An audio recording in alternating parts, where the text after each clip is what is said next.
nolosha saaxiib waa ka barasho iyo inaan baarno waxa ay sameeyeen dadkii dunida ku guuleystay dhan waliba ha ahaato. dadkaasi waxay lahaayeen caadooyin si joogto ah u sameyn jireen oo ka soocaya dadka kale. caadooyinkan waa kuwa sare oo noloshada kor u qaadaya kuguna guuleysiinaya nolosha adduun iyo midda aakhire.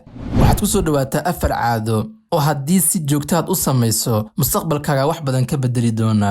intaan ugu dagalin tirinta caadooyinkan waxaan ka codsanayaa in muuqaalka la gareyso si dad badan u gaaro. maasanid. caadada koowaad waxa ay tahay subaxaaga hagaaji. marka aad soo toosid subaxii ha ku boodin mobilkaaga, ha ka jawaabin fariimaha, ha daawanin statuska, ha gelin TikTok oo muuqaalaha daabanin. saaxiib waxaasi dib u dhigo, enerjiga ha ku luminin halkaasi. sariirtaada ka kac oo isa soo nadiifi, salaada subax tuko, kadib jimicsi yar samee, maalinkaaga qorshayso. daqiiqadaha ugu horeeya ee maalinkaaga sida aad ku bilowdo ay ku dhammaanaysaa maalinkaaga. haddii daqiiqadaha ugu horeeya aad ku bilowdo inaad daawato muuqaalo kala duwan, waxa aad daalinaysaa maskaxdaada, wax badan ma fokas gareyn doontid. sariirta waxaad ka kacaysaa adoo daalan. saaxiib, muuqaaladan aad daawanayso ee kala duwan ma ogtahay in maskaxdaadu ay keedinayso? ma waxaad u malaynaysaa in muuqaaladani aad iska daawanayso deedna ka tegaysid? may, maskaxdaada way seefgaraynaysaa muuqaaladani. maskaxdaada halkan ay ku daalisay subaxnimo. maxaad qaban doontaa maalinka waxa ka hadhay adoo daalanaya sariirta ka kacday?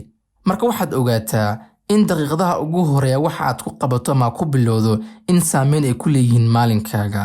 maalinkaaga waxa ku bilowdo waxa uu saameyn ku leeyahay asbuucaaga. asbuucaaga waxa ku bilowdo waxa uu saameyn ku leeyahay bishaada.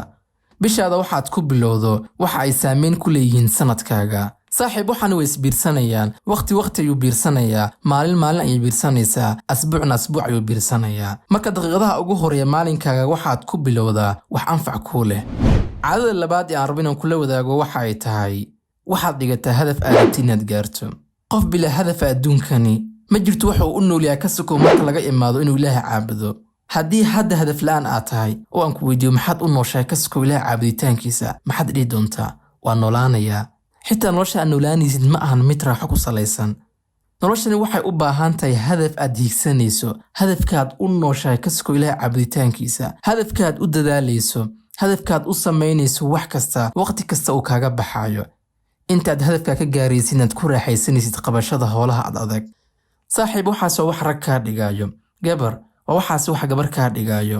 waxaad u dadaashaa hadafkaaga sidaad ugu dhabeyn lahayd. marka hore waxa aad samaysataa hadaf aad rabtid inaad gaarto. sidoo kale waxa aad samaysaa sababaha kugu riixaya hadafkan inaad gaarto. waayo kuwaas waa waxa ku riixaya, waa waxa kugu booshgaraynaya in hadafkani aad gaarto. laakiin haddii sabab aysan jirin, wax badan uma dadaali doonto in hadafkani aad gaarto. marka waxa aad samaysaa sabab aad rabtid in hadafkani aad ku gaarto. tusaale, waxaad rabtaa inaad maalqabeen noqotid, lacag badan aad yeelatid. waa in sabab aad ka dhigtaa haddii maalqabeen aan noqdo, noloshayda heer ayay gaaraysaa, isku filnaansho ayaan gaarayaa, qoyskayga ayaan caawinayaa. waxaasi oo dhan waa sababo aad rabtid inaad u gaarto in maalqabeen aad noqotid. caadada saddexaad waxa ay tahay waqtigaaga waa noloshaada. dadka badankii sidaa uma fahamsanaa. markaan ciyaarayno waxaan ku ciyaaraynaa nolosheenna. marka aan waqtigeena dilayno waxaan dilaynaa nolosheenna. markaan dhallinyarnimadeena ku qaadanayno ciyaar iyo inaan soo warwareegno kubad aan ciyaarno, waxa aan dilaynaa dhallinyarnimadeenii. marka aan gabowno waan ka shalaayi doonaa. waxaana dib u soo eegi doonaa waqtigaan xooga lahayn, caqliga lahayn, wax kastaan awoodi jirnay. waqtigani aad gabowdo waxba ma qaban kartid. waxaad ku jirtaa booska faqiiriinta. waxaa lagugu tiriyaa dadka wax magaratada ah laguma xisaabsado, waayo levelka bulshada aad kaga jirto waa level hooseysa. waqtigaagii dhallinyarnimada aad ahayd yaad soo beeldaraysay. u fiirso, oday kasta oo maanta shaqaynayo ama shaqo adag uu qabanayo, waxay doontaa ahaato, wuxuu soo beeldariyay dhallinyarnimadiisii. wuu ka sheekaynayaa maanta, wuu ka shallaaynayaa. xitaa adiga ayuu kaaga degayaa in sida aad samayso. baro sida lacagta ay u shaqayso. saaxiib, dunidani waxa ugu muhiimsan maanta waa lacag. haddii aadan haysanin, waxaad ku biiraysaa booska faqiirada. waxaa lagu wacayaa faqiir. ilmahaaga waxaa loogu wacayaa faqiirkii ayaa dhalay. waxaad barataa sida lacagta loo abuuro, maalgelin loo sameeyo, sida ay lacagta ku timaado, sida loo isticmaalo. waxaasi oo dhan waxay kaa dhigayaan qof aqoon u leh lacagta. dadka maanta dunida ugu taajirsan kaliya waxa ay fahmeen sida ay lacagta u shaqayso, kadibna way ka shaqaysiiyeen.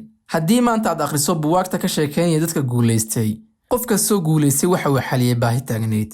tusaale, 20 sano ka hor dadku waxay u baahnaayeen meel ay ku wada xiriiraan. canug yaro Harvard dhigtay ayaa u fikiray sida u sameyn lahaa app dadku wada xiriiraan, kuna kulmaan, iskuna dhaafsadaan xogaha iyo sawirada.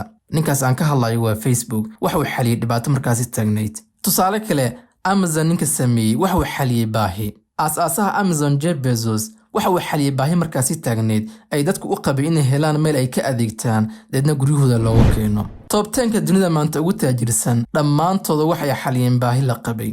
adigana waad xalin kartaa baahi deegaankaaga laga qabo, baahi magaalada laga qabo aad xalin kartaa, baahi dalka aad joogto laga qabo aad xalin kartaa.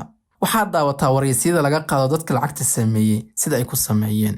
waxay kaa saacideynaysaa inaad yeelato mindset sida lacagta loo sameeyo. saaxiib, fadhiga ka kac. waa inaad barataa sida lacagta u shaqayso. waa sida kaliya aad ku taajiri karto. nabadiino.